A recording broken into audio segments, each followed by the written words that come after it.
Assalamualaikum warahmatullahi wabarakatuh. Perkenalkan, nami kula Irfan Ramadan saking kelas 12 IPS tunggal. Nomor absen 2. Mriki kula badhe nembangaken Serat Wedotama Pupu Kinanti Laras Lendra Patecongo. Sugeng mirengaken. Mongko kantining tumuwuh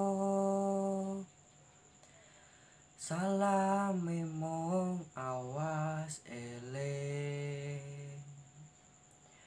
eling lukitaning alam dadi wiryaning dumadi supatinir ing sangsaya yeku pangreksaning urip. Cekap semanten, matur nuwun. Wassalamualaikum warahmatullahi wabarakatuh.